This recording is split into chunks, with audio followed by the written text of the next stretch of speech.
This is just the beginning. That's the world that we live in. Let me help you believe in what we can do when we stand united. We are one with the world. We can make a brighter tomorrow. Together make a change. It's our life. We can't step back from what we know is right. So let's shine our light. Oh, let's shine our light. We won't listen to what they're saying. We know it's just love that we're giving to this place that we call our home. We can't change what's been done, but it's still our run. We are one with the world. Hello everyone, welcome and thank you for joining us today.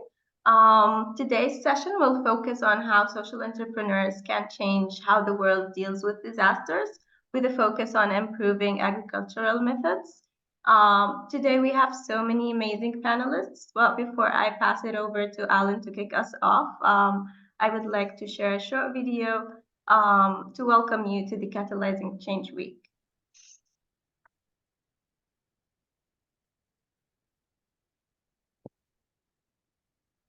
I am Sanjoy Roy, the co-chair of the Catalyzing Change Week Programming Committee.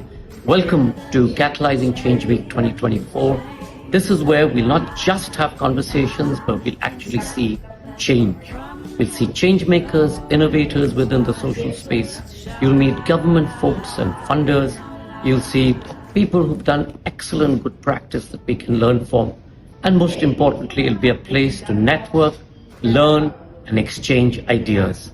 So do dive right in to the Catalyzing Change Week 2024 and enjoy the experience.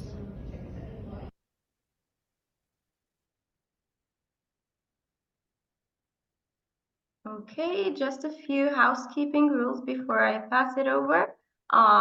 Please keep your video on if possible. We would love to see all your beautiful faces.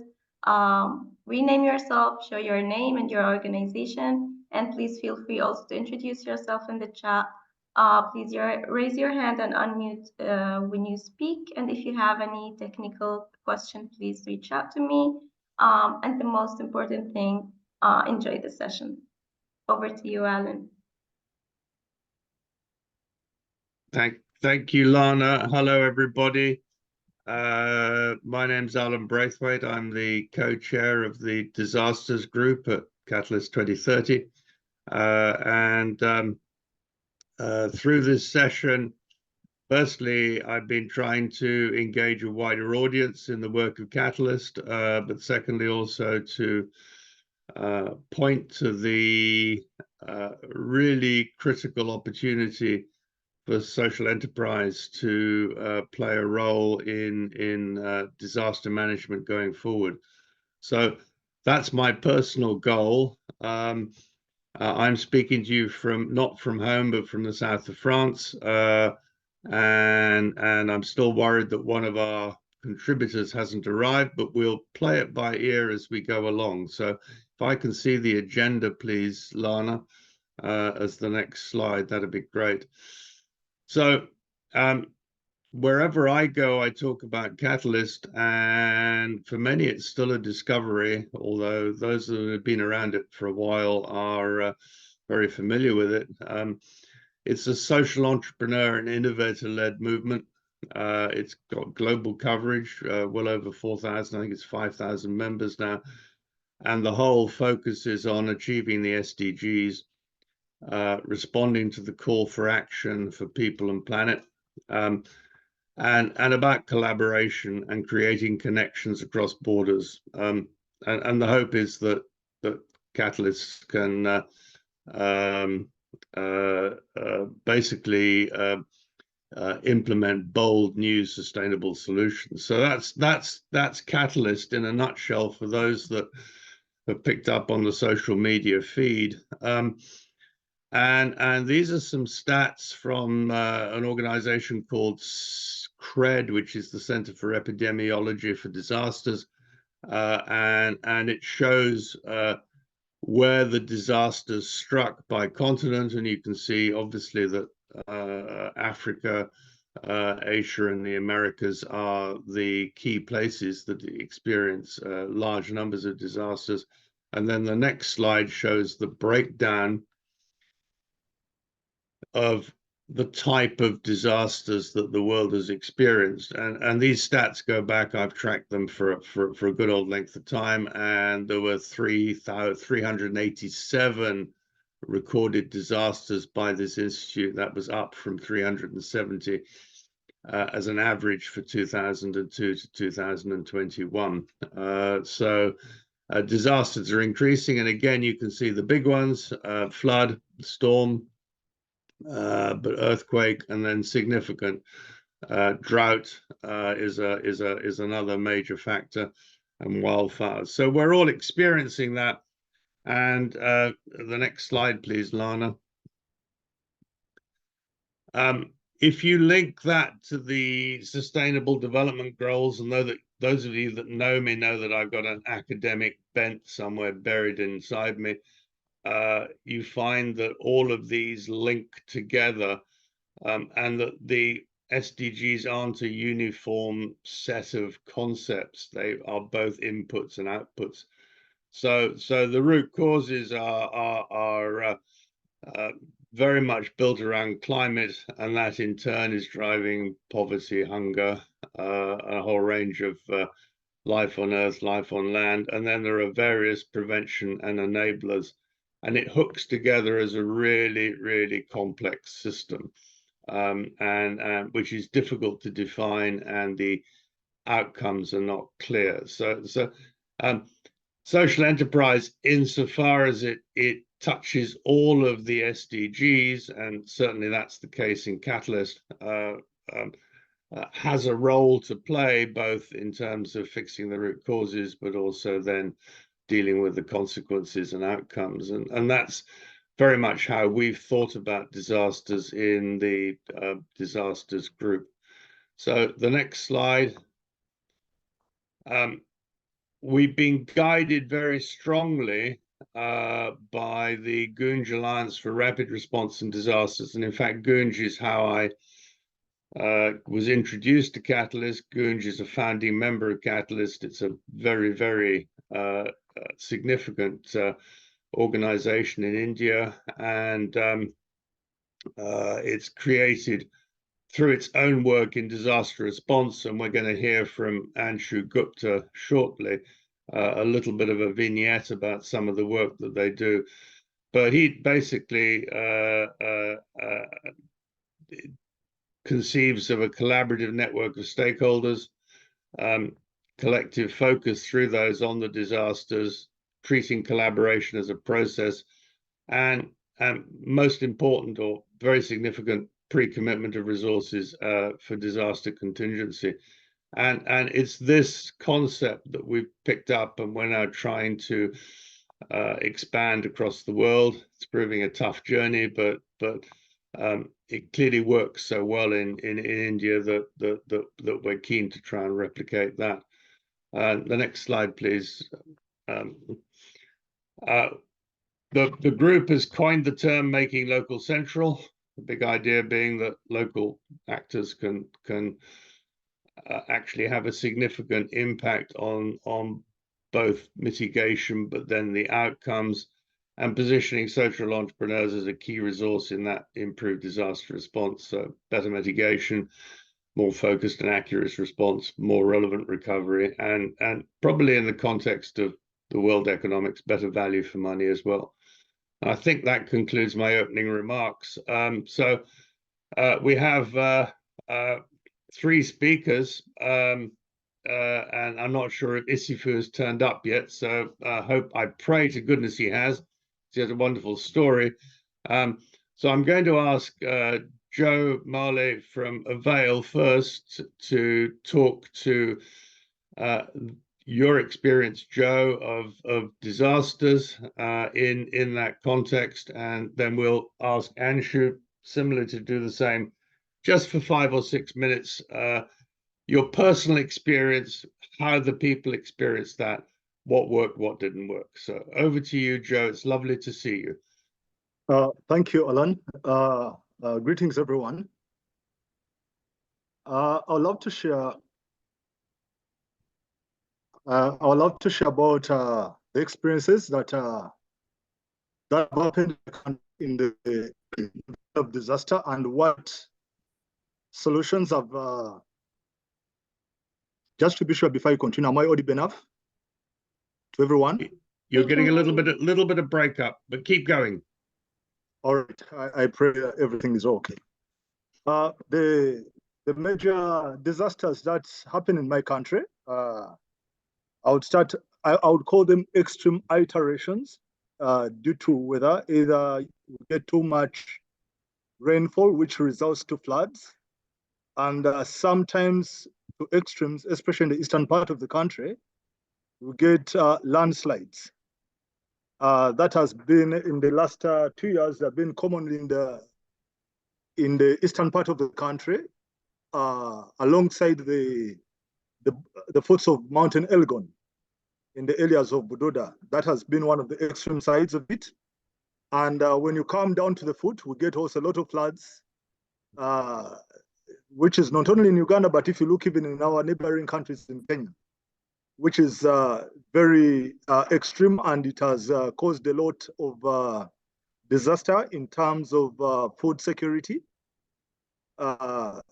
Most of our growers are not able to absorb and recover from the extreme shock they get from that. The other bit is if you go to the north, the cattle corridor and the northern part of the country, up to the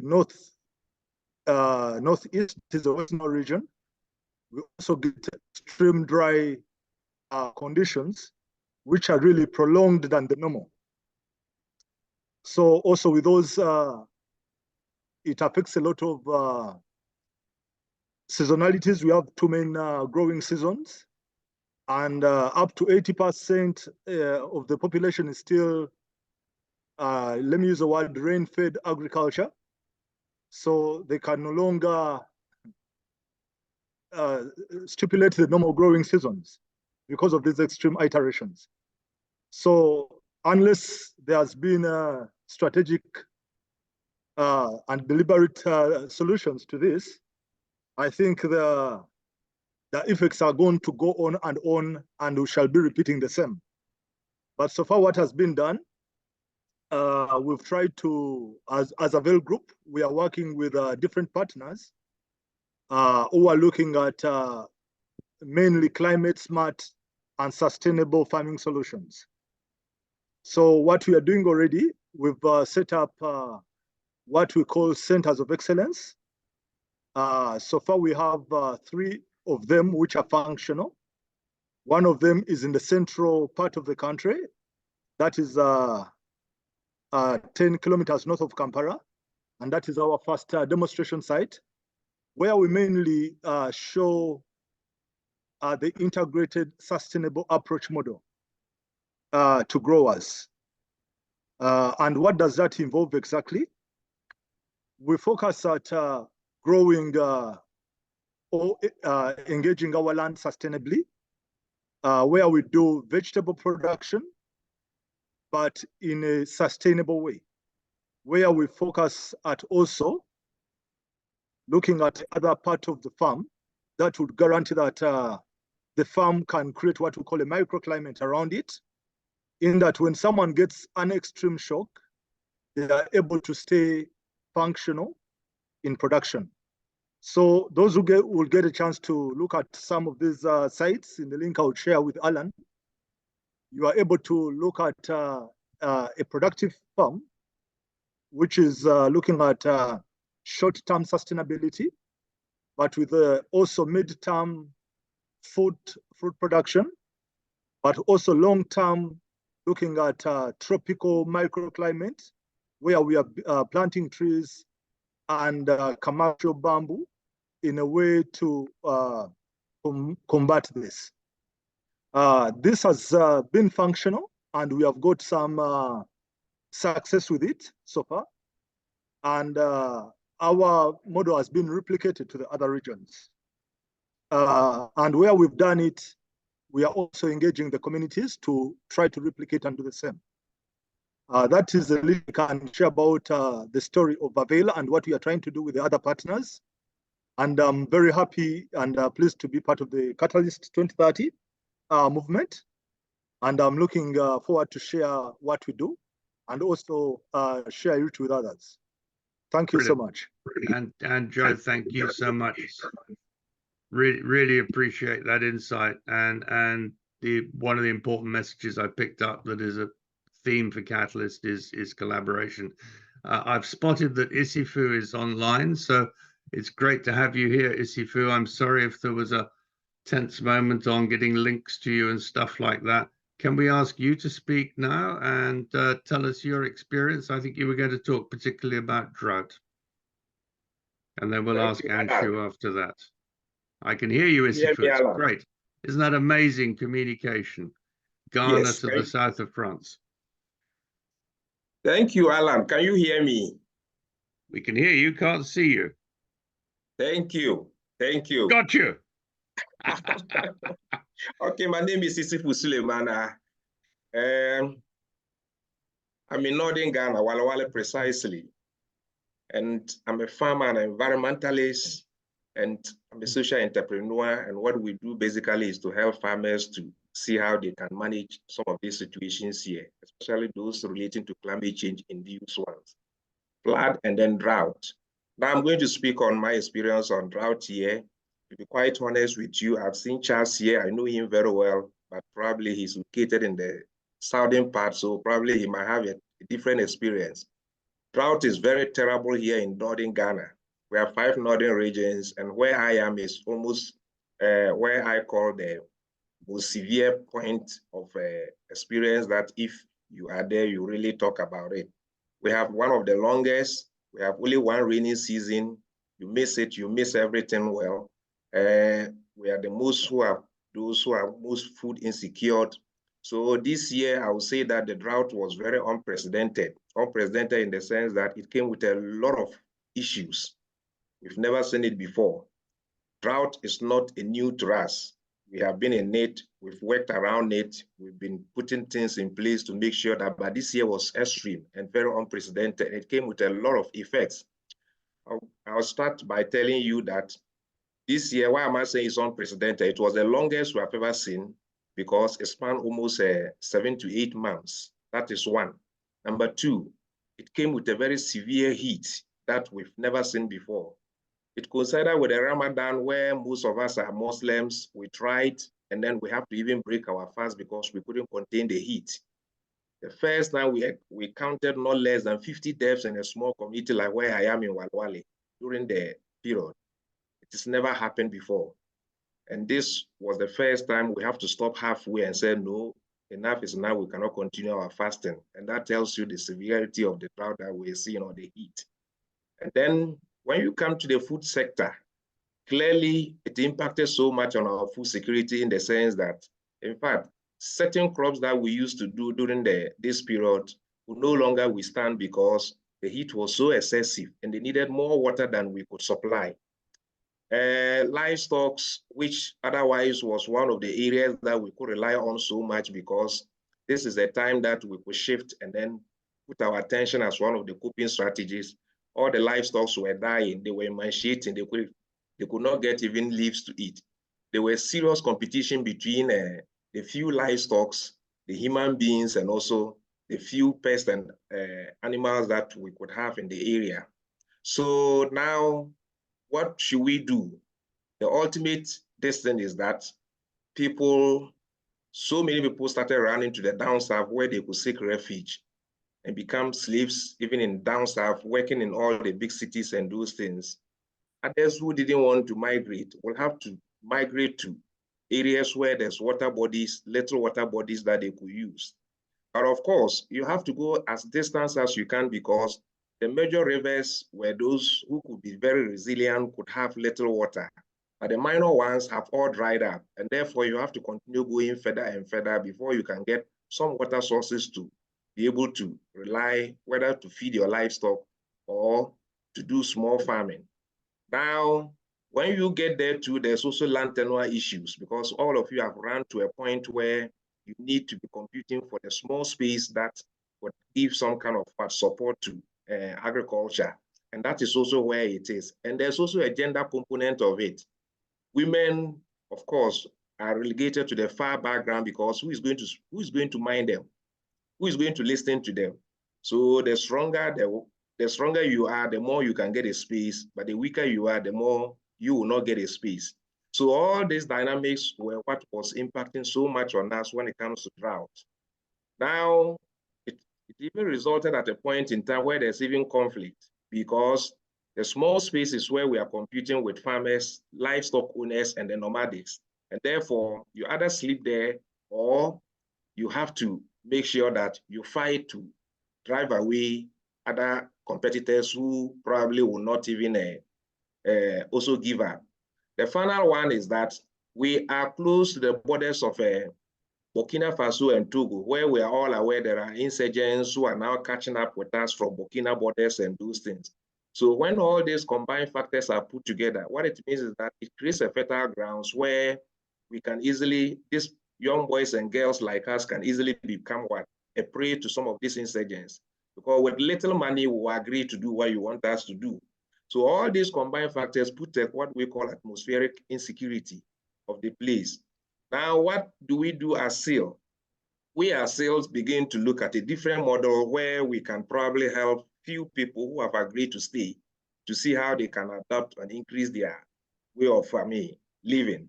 And one of them is water conservation measures that we have. Of course, it was not the best, because this is the first time we are beginning to look at some of these areas, because we've never seen it before. So number one, when you are looking at water conservation measures, we're trying to promote some of this, what's the name? A system that allows you to irrigate your system. It means that we have to preach that you need to use more of compost that we have been asking you to do, because chemical fertilizer can no longer support some of this water retention capacity. Number two, because if you want to use chemical fertilizer, then it means that you need more and more water to be able to get it done. But if you use compost, then it means you are increasing the water retention capacity of what? Your soil, and you are improving the soil slowly. Number two, we try to encourage the use of what? Mulching, where you can use little water and then prevent a lot of evaporation. Number three, we try to promote what we call a drip irrigation system, where only the crop you are giving water, but you are not wasting water along the distance. So previously we used to teach farmers how to catch and retain water using some kind of bounce. Now we have improved that method by making sure that it is those that you can prevent, and then those that you can add some of these mechanisms that allows you to retain and then increase your water capabilities of your soil. And then we are also looking at additional drought-resistant crops. We are also looking at how to bring in certain non-agricultural products that otherwise, when we used to have so much food, we were not bothered about them. But now we need to look at those areas and bring them on board, where we can increase the food diversity of what the farmers, where those ones, some of them are wild that we don't use. So you can start harvesting those ones and start using them. It could be their leaves, it could be their fruits. So we are looking at all this as part of what? The ways that can help the farmer to adapt. But the challenge is that we need to be clear here. The climate change is real. It's actually pushing us into the edge. And very soon, if we don't take our time, we lose all our livelihood. We probably might be pushed the edge that we have no choice but to run away. Unless few of us who decide that we must stay, unless all of us begin to work around it and look for alternative technologies that allows us to stay where we are, and then we don't move away. Thank you. This is the few experience I would like to share with you when it comes with regards to drought. Thank you. Thank you so much, Isifu, for that. And it's a stark reminder of the link between conflict and climate change and sustainability and survival. So that's just wonderful. Anshu, I can see you on the screen in a very small square. You're very welcome. Thank you. Oh, it's lovely to see you. And I'm hoping that you can give us the contrast from Africa to India and the amazing work that you've done in disasters for Gunj. And over to you. Thank you, Alan and all. And am I audible? Yeah, perfect. Okay, lovely. So I think the very important point is that when we started, I mean, Gunj is now 25 years. February we completed 25 years of our existence and whatever we are trying to do. The very basic thought was that why do we need a disaster to stand with people? Because economic poverty, in any case, is an ongoing disaster. And we still really stick to that. And we do want to really talk to the world that why are we looking for an event, right? I mean, we just need to be there and weave this economic poverty, in the process of our work, and it needs to be an ongoing thing with us. And the fact remains that now disasters are no more a subject of a particular region or only a particular kind of community suffer with that. I think so. Very important to really break some of these myths and notions if we want to have a holistic approach on, say, whether it is mitigation or it is response, whatever. Right? But we need to really come out of with these myths and realities of communities, of geographies, of kind of disasters. Right? I mean, if you see, Ellen, you just showed the some of these charts. And you know that now it is not just about Bangladesh or India, which suffer with cyclone or floods every year. You see the number of hurricanes in US or in many other countries or every single country which is next to the river. So all these beautiful houses which we used to talk about sea-facing bungalows and river-facing bungalows are now becoming a problem for all of us, because and we just can't put the blame on say climate change. It's also about how we are dealing with the environment. It's also about the amount of landfills we are creating. And landfill is what? Ultimately, when you claim that a larger part of the world is sea or water, the landfill also is ultimately water. And all these people, all of us who say save the planet, I often tell them that this is not about save the planet because planet will evolve. Planet is evolving. Right? It's about saving ourselves. We're losing audio, Andrew.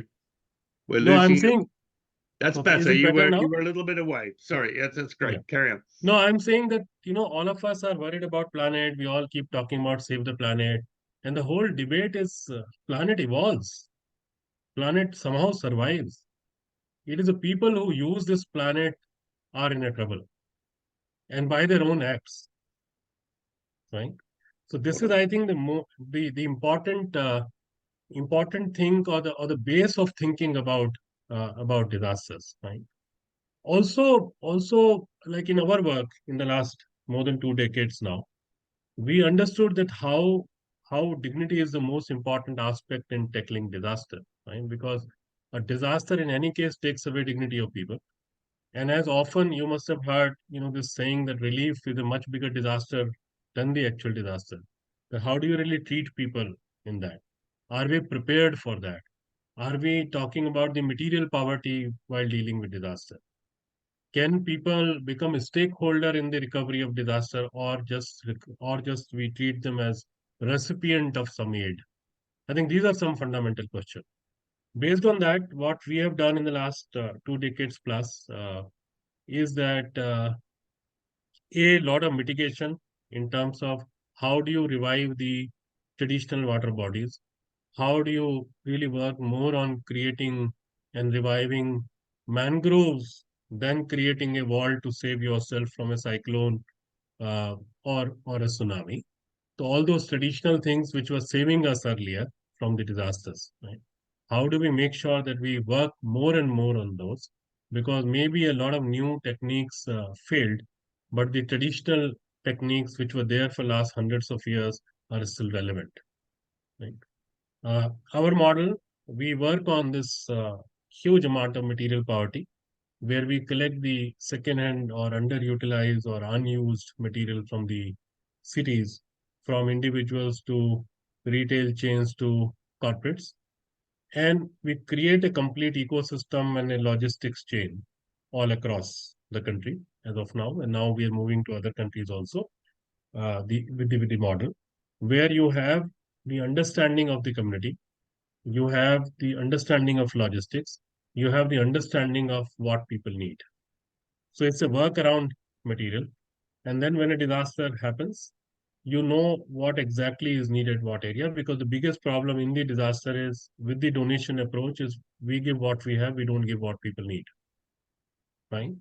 And and that is why a large part of the aid actually goes waste. It lies somewhere. So like typically in India, if some people do not eat rice and we still provide rice, it's a wastage. Just because it's a disaster, people will not change their habits in a day. And the important part, Ellen, as you have seen yourself in your travels, we don't treat people as a victim of disaster. That's a very wrong and very demeaning language in the word. Right? Yes, they are hit by a disaster, but they still have their zeal, their talent, their hard work with them. So can they become a part of the disaster recovery? So in our model, no one gets a family kit or a relief kit free. We don't charge them, but people take up their problem areas. So one community will say that we want to now clean the water body which is devastated because of the disaster. Someone says we want to come back to the field and create those field again. Someone wants to make a bamboo bridge, and then the communities work on their recovery work, uh, and then they receive these family kits as a reward. So it's no more a charitable distribution of aid, but it's like becoming a stakeholder in the recovery and then receiving these family kits or the disaster response relief kit with a lot of dignity, with a lot of respect. I think that's the model on which we are working. So on one side, it keeps dignity intact. On the other side, you have a new currency for the development in that area, and people are able to solve their own problem. And so because there is no victim mindset, there is no donor beneficiary mindset. It's a stakeholder uh, approach. You work, you get it, and you solve your own problem. I'll stop it. I know people That's find perfect. it very complicated, but it's one of the easiest model, and I'm here to answer any query if there are. Thank you, Anshu. Thank you. And just resonating between those three speakers, the people that are impacted can and should and are the best people to be part of the solution and the recovery. Lana, I think we had a segue video. Are you going to try and play that, or are you going to give it back to me to share myself? I'm not sharing. Which would you prefer? We have now to move on to Charles, I think. Okay, well, are we not going to show the video? Okay. The YouTube video. 1 second. The reason for showing this is twofold. Firstly, it was a little segue, but secondly, we have a documentary coming out which Amanda, David, and myself are producing, and this is just a small segment from it. So, Lana, over to you if you can share. If it doesn't work, we'll move seamlessly onwards.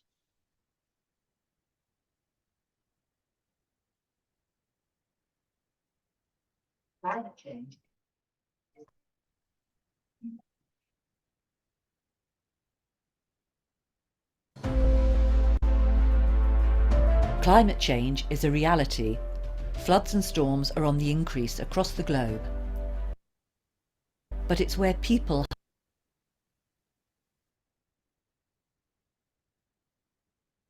have the least that it impacts the most.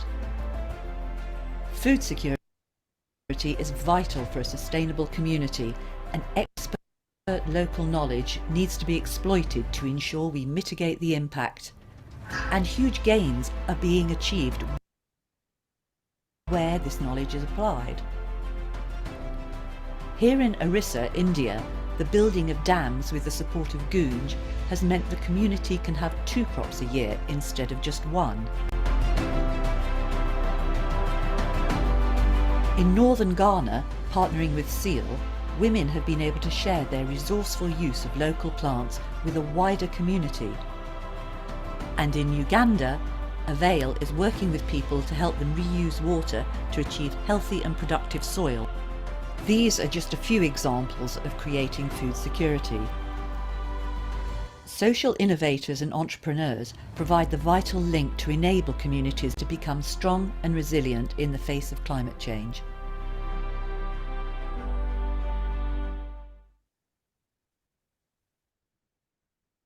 That's great, thank you. That worked. It didn't quite spool seamlessly, but hopefully you get the idea, and that brings it all together.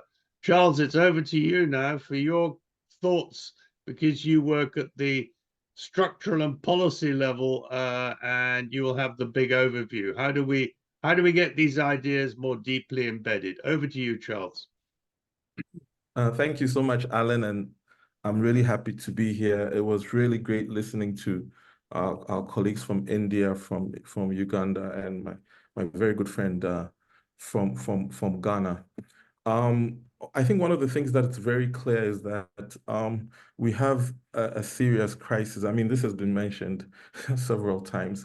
There's a lot of complexity, and that means that the way we do development and the way we support organizations has to change. We were very clear in our minds during COVID that there was a need to push some urgency into how aid is delivered and structured, especially because we saw and was clear for many of us who have been working in this ecosystem that the organizations that were actually doing the work at the grassroots level were not receiving the kind of resources and support that they really need. NGOs. The idea was to look at the whole system, but we used the INGOs as a pivot because we realized that the INGOs are the major players within our ecosystems. I mean, they are everywhere, everywhere within the majority world. And we decided that, look, we needed to go through an inquiry to really understand why aid hasn't delivered the way it's supposed to deliver, why our relationships are so transactional, why we still don't have thriving communities, even though these communities have so many assets and so many indigenous ways of doing things. And so we went through that process of inquiry, looking at issues around resource flows, looking at issues around solidarity and partnerships, accountability, which is a major issue, impact and measurement, risk sharing, just the general ways of working, partnerships, etc. And I think one of the things that we try to do is to come out with models, alternative ways of doing things, and really looking deeply into some of these issues. And so now we have a couple of prototypes, but I just want to focus on a specific issue, I think that which is relevant to this conversation, and which is the whole idea of ensuring that local organizations are supported and are thriving and are more sustainable. If you talk to colleagues like my colleague in northern Ghana, one of the challenges that he will tell you is that even though they're doing so much work at that level, they don't get the resources that they need to support the efforts, right?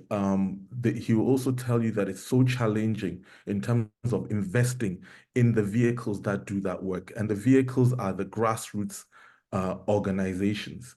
A lot of funders that we have approached and challenged through this process say, we ask them questions about why are you not supporting these type of organizations? What is the difficulty? What needs to be done in terms of your practices and policies? And they've been sharing some of their constraints, especially when it comes to issues around compliance, risk sharing, etc. So we've been having a lot of conversations on on issues around that, on issues on the reason why we feel funders should absorb more of the risks, and the reasons why we feel they cannot treat every single organization, especially humanitarian organizations, in the same way. There's diversity. You cannot compare an urban-based, policy-oriented organization's systems and structures to an organization that's working at a grassroots level, responding to disasters and challenges. You cannot compare their systems and structures. They're just made differently. Their mandate is different. The way they were structured is different. So there's a need to look at the differences, at the diversity, and then respond and support that. And so the whole conversation then came to the issue of intermediaries. How do we make sure that through intermediaries, these kind of organizations that our colleagues work with receive the necessary support that they need to do their work? And so a lot of the funders are now looking at different options, not necessarily going through the INGO route to support, but looking at organizations that are based in the South, who understand the context, who can support these organizations, who understand that the organizations have capacities already, they have their own assets. It may not necessarily be money, but they have networks, they have expertise that they've built up, they have connections to the local surrounding and context, and that they know what they're doing. All they need is for you to come and invest in the work that they're doing. So they're looking more at how do we find intermediaries in the majority world or in the global South that can really support these organizations to ensure that we really have thriving communities, transformed communities. So these are the kind of conversations that we are having through the Ringo process with funders, with trustees and board members of INGOs. We are very clear in our mind that for us to change this system, we need to do two things: to build champions from within the system. So we need to dismantle the system through building allies within the system, but also we need to show the new reality. What are the alternatives? And that's why I love things like the Gunj model. What are the alternatives of doing things different, and what is actually working out there? And then we believe that through this kind of process and with the urgency that I've seen in recent years, we are having change, and change is actually coming. A lot of people are still cynical. I must confess that, look, they said these conversations are not new. We've been here before. What is different about this time? I think what is different about this time is look at what is happening around us. Look at the complexities. Look at the agitation, and just look at how we have now rallied together.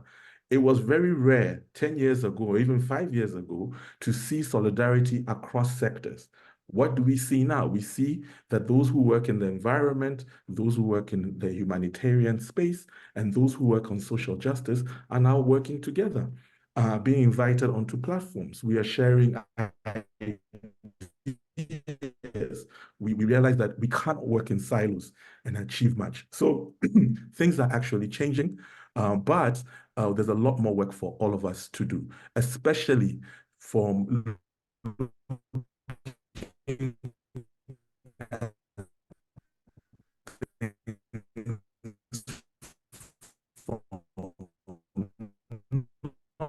from a deficit point of view, but from an with community. So I just wanted to share that.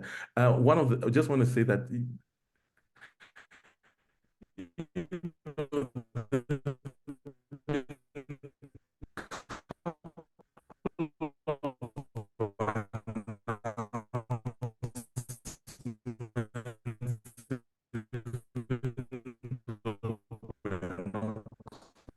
like what the announcement that came with CEDA, which I think is to look at how they fund civil society, especially civil society over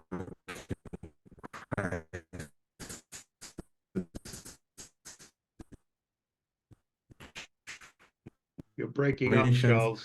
Oh, okay. Can you hear me now? Yeah, I don't know if it worked. It was the same for other listeners, but it broke up a bit. Have another go, Charles, and just repeat what you just said, because it felt like it was really important. Oh, okay. Where did I break up? Well, that's the problem. You were talking about how you sensed there was a change coming, and Okay, okay. the atmosphere is different, but what the barriers were. Yes, yes. So I was just saying that yes, change is coming. There are a lot more allies within the system that we have. There's a lot more urgency. I think we are working much more better across sectors. I need to emphasize that because we used to work in silos. Humanitarians used to work alone, social justice and governance alone, and of course, environmental. I think there's much more connections we're making across board. Platforms like Catalyst 2030, I think, are really helping these kind of connections. But I was just emphasizing that, look, it's about engaging the system. It's about looking at the system, working on the system. It's about ultimately, how do we get our organizations to be self-financing, independent? How do we help to diversify the resources of our organizations? How do we look beyond money as the premium and look at other types of resources and put value on that? How do we move from a charity mindset to a co-investment kind of paradigm?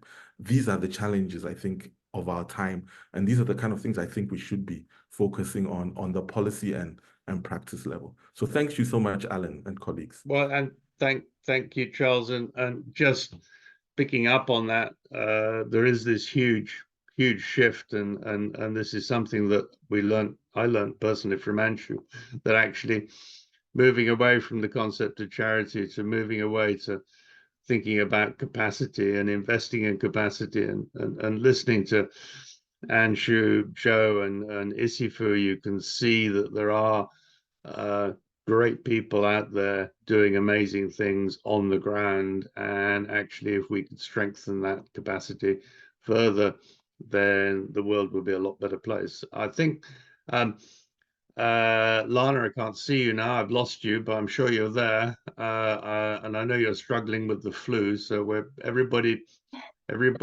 give a big vote of sympathy to Lana, because she's struggling with the flu. We have a poll now, don't we? And then we speak to Eric. But Is that Andrew right? raised his hand. Probably have a question. He has a question for Charles, maybe. Oh, I'm sorry. Did I miss a question? I apologize. No. So Lana, Anshu, yeah, I'm sorry, Anshu, I missed you. It's the little squares. no, I know. No, I think there was a question on compliance, that how do you, Avni, I think, asked that question, that how do you really keep track of compliance? I think I need to tell that the time has come that when we get into a lot of conversations and negotiations in a much better way, and a humble acceptance that maybe a lot of old ways of responding to the disasters are no more relevant. And COVID was one of the biggest proof of that, that how the entire system really, the most, the admired systems everywhere and the big things really completely collapsed. And how the smallest possible institutions and their approach and the local connections or the localization of certain things worked. So we should never forget that what COVID actually tried to teach us. And we need to really rewind and get into much deeper conversation with people, that the nature of disaster, the impact of disaster, is changed. Geography is changed. So it's very important to change the traditional ways of responding also to those disasters. So like in our case, we really had to say no to many people instead of succumbing to their pressures. We were very upfront in saying no, that no, this is not the approach, this is not the way we will work. You will find some traditional organization and NGOs who will work on that, which is also okay. We are not debating on that. Fine, as long as you can reach to the communities, we are okay with that. But it's so we have a complete chain of two things, which is open source, and we are absolutely happy to share with anyone. One is this complete deck on disasters, myths, and realities. It's a personal lecture and all, which I remember I delivered about 10 years back, somewhere in one of the Indian Army session. And now we are continuously working on that. So that disaster myths and realities is open. We will rework on that, and we'll make sure that it is available to all the people here, number one. Number two, an exhibition, actual exhibition on disasters, which is a collection of last 30 years of person collection, and just to showcase the impact of disaster and how the resilience is still there, how the response is still there. So these two things we want to offer to the larger community. Thank you. Well, thank you, Anshu. And as I pointed out, everything I started learning on this has come from you. And incidentally, I'll just mention the work of Banerjee and Duflo, who pointed me, they're Nobel laureate economists, and they pointed me to the value of cash and just giving people cash and relying on them to spend it. And that's the cultural break. I think, Charles, you'd agree that all of this compliance and audit and so on, so much of that effort actually emphasizes the distrust and damages the whole contextual relationship with the people you're trying to help, demeans their dignity. So this is the huge step forward. Lana, over to the poll, because we're running short of time. We've got 9 minutes and we need to talk to Eric after we've done this. So can we get through this poll dead fast? So these are questions for you. We have 5 questions. Please 5 questions. So you just scroll down and they're single choice.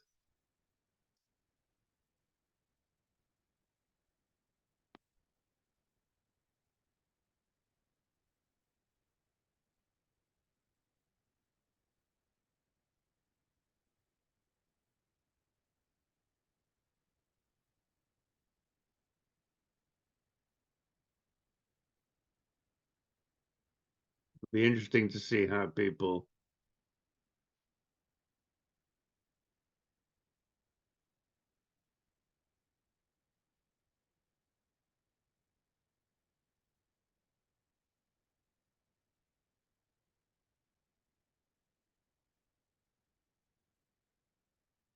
and I should just say, as we're doing this, that we're trying to save this because we'll use this in our group communications and also through the social media feed that we've got running called the aid files. And for those of you that haven't found and responded to the aid files, we talk about all these issues constantly, and people do find there's some value in the stories we try and tell.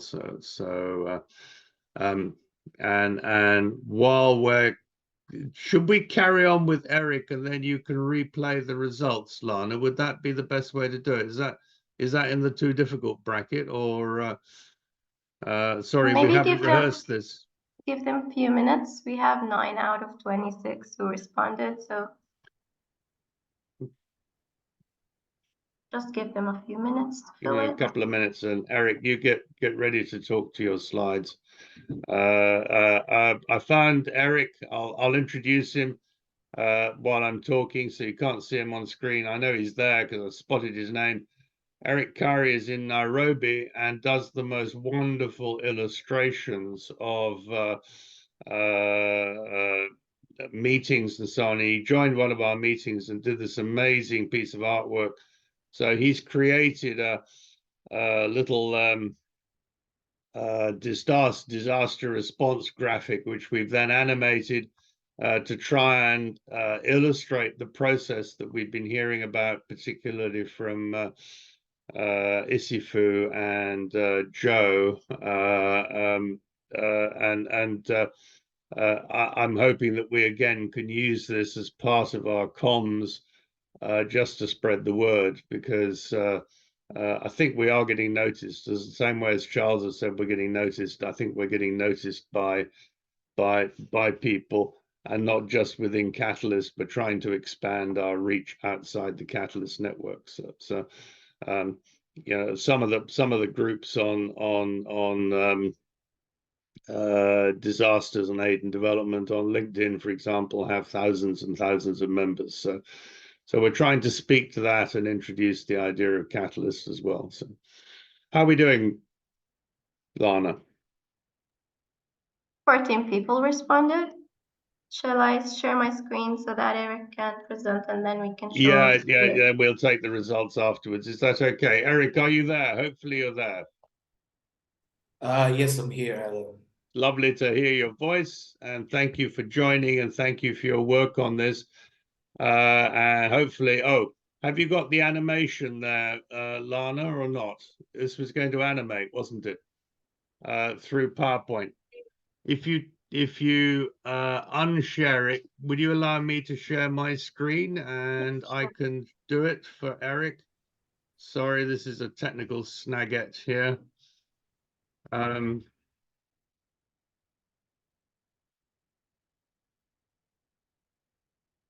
Can you let me share, Lana?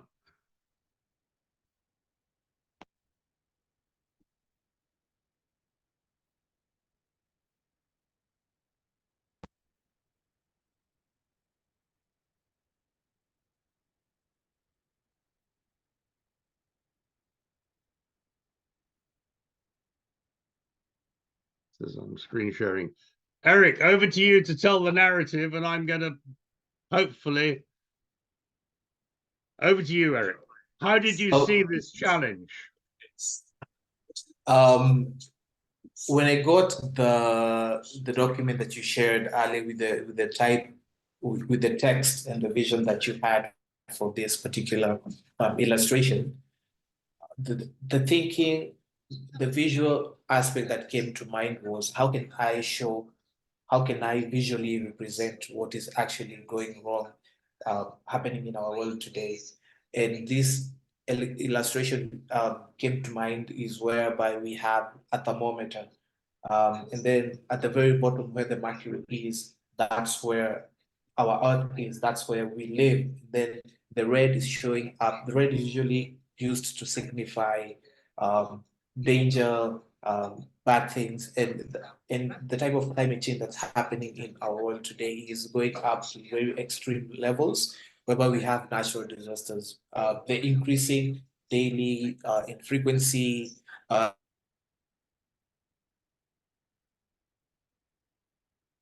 We've lost you, Eric. We've lost him. Bother. I'll tell you what, I'll keep talking. So Eric envisaged the world exploding, and the consequences were poverty and famine, but also mass migration. And we heard that from Isifu as well. So this is a theme that's come from others, and certainly from my exposure in Africa, human conflict is increasing, at least in part due to population and climate pressures. So that's how we visualized it, and we just said, well, what's the implication?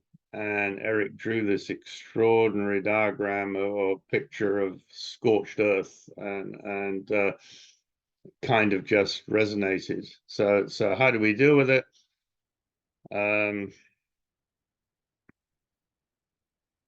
What can we do?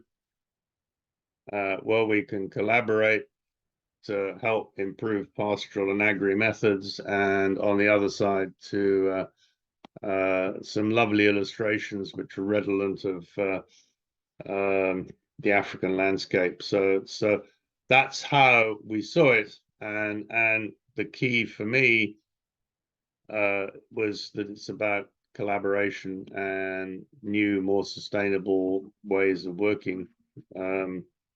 So let's improve those methods, both pastoral and agri. And that in turn is about collaboration. They're the jigsaw pieces. And that for me is what Catalyst is all about. It's generating those conversations and trying to expose new models. So in the same way that Charles at Waxy and Anshu, international figures, and we're so privileged to have them here, this is about finding wonderful resources that are working on the ground all over the place, and that's been my privilege with David and Amanda to find those people at least some of them, and then I added this one because I loved it. Little cartoon, just do nothing, it is impossible. And you turn the wall around and you find just do it, nothing is impossible. So we have to just plow on. Eric, I'm sorry we lost you. That's a great shame if I stop sharing. We've got no minutes left. I'll just ask Charles Anshu, Joe and Isifu, one sentence each on the session. Is that okay? Can we run for another 2 minutes? Charles, over to you first. Any reflections on what you've heard? And we'll send you we'll send out the poll results later. I'm sorry, that's become too difficult. Charles, over to you. Thank you so much. I think it's been a very good session. Of course, internet is always a challenge, but it's been amazing. I just love hearing how organizations are working together to respond to the challenges on the ground. For the session. Was I think that's useful, and we look forward to receiving the presentation. Okay. Yes. Yes. So I think that there's a lot of work that local organizations are doing. We need to really, I know we talk about shift the power, but it's also about shifting the spotlight to where the work is actually being done and us learning from each other. It shouldn't be that, the learning always has to come from one direction. I believe both from the majority and minority world, we can learn from each other. So let's shift the spotlight being done in Uganda, in Ghana, the work that being done in India. Let us document these models. Let us mainstream these models because it's actually working. So that's my message. Thank you. Bless you, Charles. Anshu, over to you. Do you want to just a moment to reflect? And thank you for joining and helping.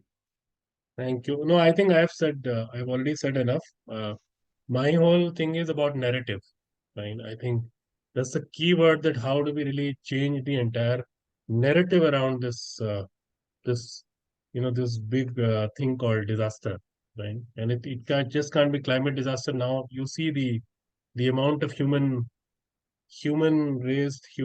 because of the kind of disasters happening. If you see all the wars all across, if you see the entire refugee crisis, so we just can't blame climate. Climate is just one part of it. It's a natural disaster and it's a human-made disaster. Let's all of us just be together to tackle both. So the definition of disaster is much larger, and the narrative needs to change. Bless you. Thank you. I couldn't agree more.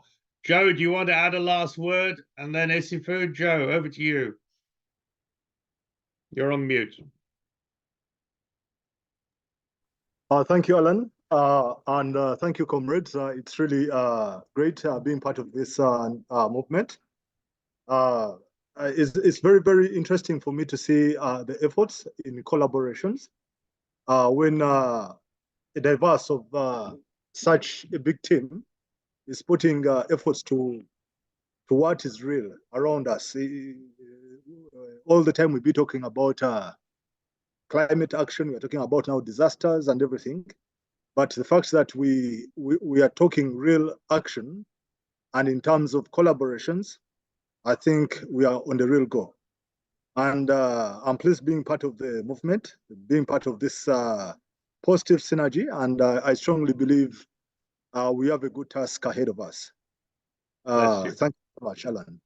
And you, Isifu, one final word from you, and then we must close because we're over time. Yes. I have 3 points to wrap up. First, to Charles. Charles is somebody, I'm aware he's working with this donors and all those people who are trying to change the narrative. But I also want to add that some of the key things he needs to add, that I'm happy he's recognizing what small organizations are doing. And this is simple. The reason is that what the small resources we get, we are able to reach out to more people than bigger NGOs could do, because what they will use as administrative expenses, fuel and vehicle alone, is enough for me to cover 1,000 farmers in where I am. And therefore, they need to, but what Charles need to take note of is, please tell them that we do not have the capacity like others have. And therefore, they should focus on the work done. The work done.